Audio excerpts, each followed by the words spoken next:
Hello students, in our last video we completed fixed capital and 8 factors affecting to the fixed capital decision. Now we would move ahead with the last topic of the chapter, that is working capital. You must have studied this concept of working capital in your accountancy subject. Here we are going to learn the same, but the new thing is we would also be studying different factors in deciding how much working capital do we need. So first of all, let us see the meaning of it. Working capital means the portion of capital investment in short term or current assets of the firm. Now, along with the fixed or long term assets, you need a certain current assets to maintain your day to day operations smoothly. Sometimes the current assets are also referred to as the lifeblood of a business like profit, because current assets would provide you with liquidity. Now, what do we mean by liquidity in finance terms? Liquidity means how fast can you convert any asset into cash or cash equivalents. So, more liquidity means more efficient would be the firm into managing its routine operations like paying salaries, paying to the creditors, and spending on other miscellaneous expenses that are needed to conduct day to day operations. Now, current assets are expected to get converted into cash or cash equivalent within a period of 1 year. That is the reason it is known as short term assets. The examples of current assets in order of their liquidity are cash in hand or cash at bank, means it is the highest form of current assets with you. Then comes marketable securities, say any investment in stocks or any other securities that can be converted into cash very fast. Then comes bills receivable, debtors, finished good inventory, work in progress stock, raw materials, and prepaid expenses. Current assets are more liquid, that is, they can be converted into cash quicker and without any reduction in its value. But they are less profitable because these assets are not meant to generate any profit or very low return than the fixed assets. Normally, a business entity would invest in fixed asset to increase the profitability or growth prospects, while current assets are not meant for long term purposes, and so they are not bought or sold with the intention of having good profitability, but they are into business just to provide the liquidity, the needed flow of funds, so as to operate your daily expenses. Insufficient investment in current assets may make it more difficult for an organization to meet its payment obligations.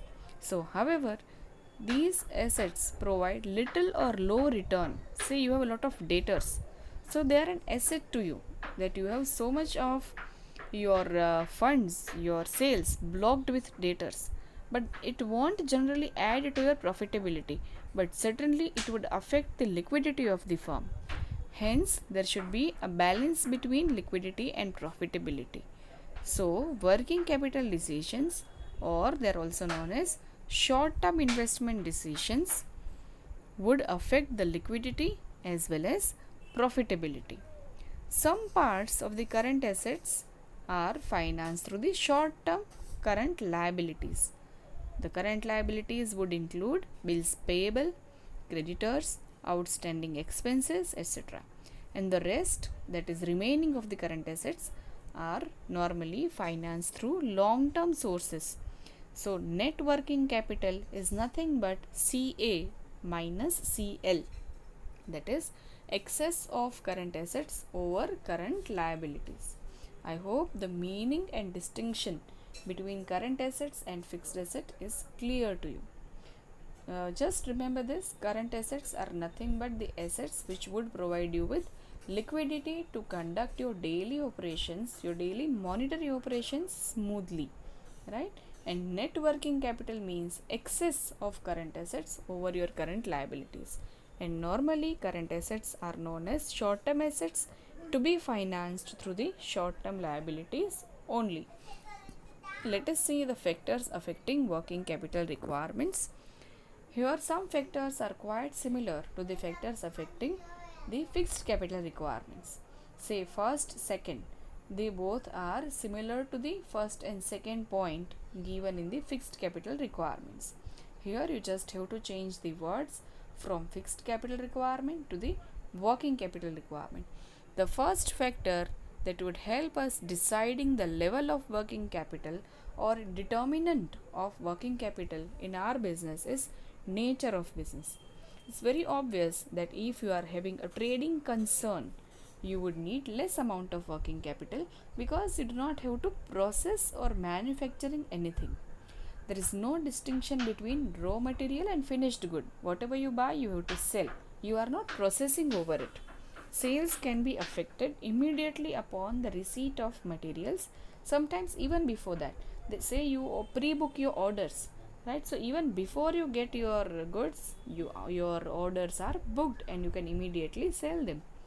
So, however, working capital requirements of a manufacturing firm is more, since raw materials need to be converted into finished goods before any sales can become possible. In the same way, service industries like transport, banking, advertisement, warehousing, etc. require less working capital since they do not have to maintain any stock or inventory. Second point is scale of operations. There is a direct relation between working capital and the scale of operations.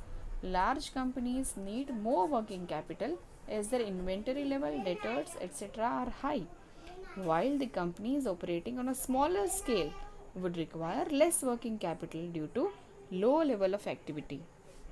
Third point is business cycle. Business cycle means the cycle of say boom period and recession period. So working capital is affected by different phases of business cycle. Say during a boom period or bullish phase, when the business is prosperous, more working capital is required to meet increasing demands and sales. But if, like the period that is going on right now, a depression or a little recession in the market, so here the demand declines and it would affect your production, sale of goods as well as inventory. You would have piles of unsold stock. So in this situation, less working capital is required. Fourth is seasonal factors. So the companies which produce and sell seasonal goods like woolen garments or firecrackers, so they would need more working capital during those seasons. Say winter is a season for woolen garments or monsoon is a season for raincoats. So on other hand, less working capital would be required during the lean season where there is no say there is no winter. So there the companies manufacturing the woolen products would need less working capital, right? So if you are doing the business of any seasonal product, say you are selling mangoes and the juices and other pulps or other varieties of mango, so you would need higher working capital during the summers, and vice versa. When there is no summer, you need lesser working capital. The next point, fifth point, is production cycle. First of all, let us see the meaning of production cycle. Production cycle means the time span between the receipt of raw materials and their conversion into finished good. So, the time gap in between the receipt, that the day you get the raw material, from that day to the day you sell your good, or you convert that good into the finished good. So the business firms having longer production cycle will require greater amount of working capital as their funds get locked up in the production process, while on the other hand, business with shorter or faster production cycle would need less working capital.